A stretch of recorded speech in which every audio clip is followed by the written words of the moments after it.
এই সাদুল্লাহপুরের প্রশাসনকে সাবধান করে দিচ্ছি, আপনারা ফ্যাসিস্টের মতো আচরণ করবেন না। নিয়ে যে অন্যায় অর্থাৎ যে অন্যায় হয়েছে এবং কত টাকার বিনিময়ে এই সমস্ত ফ্যামিলি কার্ডকে আপনারা ফ্যাসিস্টের লোকজনকে ঢুকিয়েছেন। আমরা সাদুল্লাহপুরের প্রশাসন সহ গাইবান্ধা ডিসি মহোদয় দৃষ্টি আকর্ষণ করে বলছি, আপনারা ভালো হয়ে যান।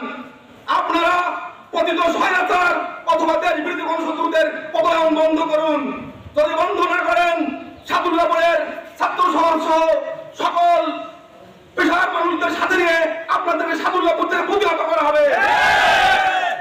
সংগ্রামী সাথী বন্ধুরা, এর তীব্র নিন্দা প্রতিবাদ জানাচ্ছি এবং সেই সঙ্গে এই ফ্যামিলি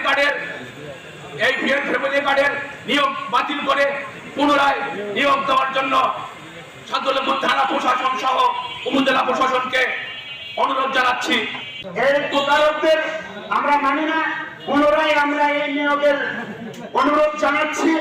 আপনারা স্বেচ্ছায় এই নিয়োগ বাতিল করে পুনরায় আবার নিয়োগ দিয়ে দেবেন।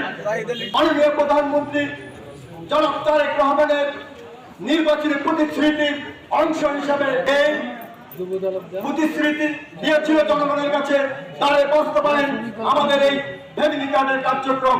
এবং আপনারা দেখেন এই সরকার আসার পরে, তারেক রহমান জনগণের সরকার আসার পরে আজকে 10,000 টাকা কৃষিদের মৌকুব করেছে। আজকে আপনারা দেখেছেন মসজিদ মন্দিরে আজকে মন্দিরের বেতন ভাতার ব্যবস্থা করেছে।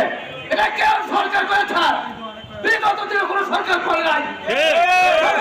5-6 মাসের সরকার কি করতে পারে আমরা জানেন না। তারপরেও আমরা হুঁশিয়ার করে দিতে চাই, আমরা আপনাদেরকে সার্বিকভাবে উপজেলা প্রশাসনকে সার্বিকভাবে সহযোগিতা করবো, কিন্তু সিস্টেমের মধ্যে আপনাদেরকে থাকতে হবে, কথাবার্তা শুনতে হবে। আমরা কখনো আপনাদেরকে বাদ দিয়ে চোখ দিয়ে কোনো কর্মকাণ্ড আমরা করতে চাই না।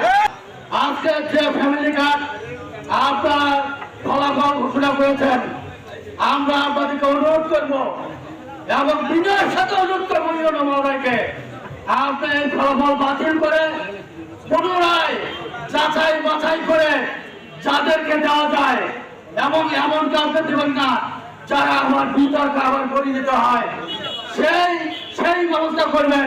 আপনারা গত কয়েকদিন আগে একটা রেজাল্ট আউট করলেন, সেই রেজাল্টের মধ্যে আমরা কি দেখতে পেলাম? এই আওয়ামী লীগের থানা সভাপতির মেয়ে সেখানে টিকেছে, কামারপাড়া ইউনিয়ন আওয়ামী লীগের সভাপতির মেয়ে সেখানে টিকেছে। আপনারা এখানে কি করছেন?